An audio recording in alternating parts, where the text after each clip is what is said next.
Hi friends, అంగారపు గ్రహంపై అడుగు పెట్టాలనే మనిషి కళ నిజమయ్యే సమయం దగ్గర పడింది. నాసా తాజాగా ఒక విప్లవాత్మకమైనటువంటి అంతరిక్ష ఇంజన్ను టెస్ట్ చేసింది అన్నట్టు. ఇది మామూలు రాకెట్ ఇంజన్ కాదు. 5000 డిగ్రీల వేడిని కూడా తట్టుకునే లిథియం ప్లాస్మాను చిమ్ముతూ దూసుకెళ్లే ఒక సూపర్ థర్స్టర్. అమెరికా చరిత్రలోని అత్యంత పవర్ఫుల్ ఎలక్ట్రిక్ ఇంజన్గా రికార్డు సృష్టించినటువంటి ఈ మార్స్ ఇంజన్ రహస్యమేంటో ఇప్పుడు తెలుసుకుందాం. ఈ చారిత్రాత్మక ప్రయోగాన్ని కాలిఫోర్నియాలోని నాసా జెట్ ప్రాప్షన్ ల్యాబొరేటరీ శాస్త్రవేత్తలు 2026 ఫిబ్రవరి 24 నిర్వహించారు. జిమ్స్ పోల్క్ నేతృత్వంలోని బృందం లిథియం లోహాన్ని ఆవిరిగా మార్చి పనిచేసే ఒక సరికొత్త థర్స్టర్ను సక్సెస్ఫుల్గా టెస్ట్ చేశారు. నాసా అడ్మినిస్ట్రేటర్ జారెడ్ ఐజాక్మ్యాన్ ఈ విజయాన్ని కూడా రెడ్ ప్లానెట్ వైపు మనం వేసినటువంటి అతిపెద్ద అడుగుగా అభివర్ణించారు. అసలు ఈ ఇంజిన్ ఎలా పనిచేస్తుందంటే దీన్ని మ్యాగ్నెటోప్లాస్మాడైనమిక్ థర్స్టర్ అంటారు. ఇందులో లిథియం లోహాన్ని ఆవిరిగా మార్చి దానిపై భారీ విద్యుత్ ప్రవాహాన్ని వదులుతారు. అప్పుడు అది ప్లాస్మాగా మారి అయస్కాంత క్షేత్రాల సహాయంతో అత్యంత వేగంగా బయటకు చిమ్మబడుతుంది.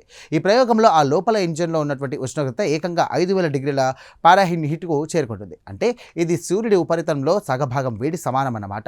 ఈ టెస్ట్లో ఇంజిన్ ఏకంగా 120 కిలోవాట్ల పవర్ను ఉత్పత్తి చేసింది. ఇది ప్రస్తుతం నాసా వాడుతున్నటువంటి ఇతర ఎలక్ట్రిక్ ఇంజన్ల కంటే 25 రెట్లు ఎక్కువ పవర్ఫుల్ అన్నమాట.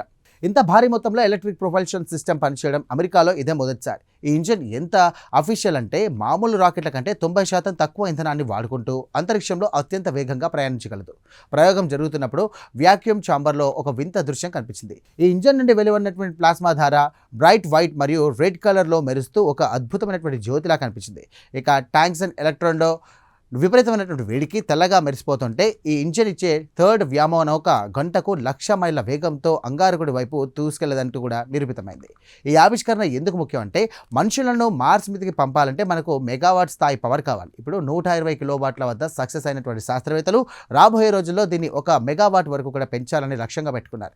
ఒకవేళ అణువిద్యుత్తో ఈ ఇంజన్లు కలిపితే గనక మార్స్ ప్రయాణం సమయం కూడా భారీగా తగ్గడమే కాకుండా ఎక్కువ బరువున్నటువంటి సామాగ్రిని కూడా అక్కడికి చేరవేయవచ్చు. చూసారుగా, లిథియం ప్లాస్మా శక్తితో అంతరిక్ష ప్రయాణం ఒక కొత్త మలుపు తిరిగింది. నాసా కనిపెట్టినటువంటి ఈ పవర్ఫుల్ థర్స్టర్ రేపు మనిషిని మరో గ్రహంపై నడిపించే ఒక స్పేస్ ఎక్స్ప్రెస్ కాబోతోంది. ఈ ప్రత్యేక కథనపై మీ అభిప్రాయాలను కామెంట్ ద్వారా తెలియజేయండి. వీడియో నచ్చితే కనుక లైక్ చేయండి. వెంటనే మా ఛానల్ను సబ్స్క్రైబ్ చేసుకోండి. Thank you.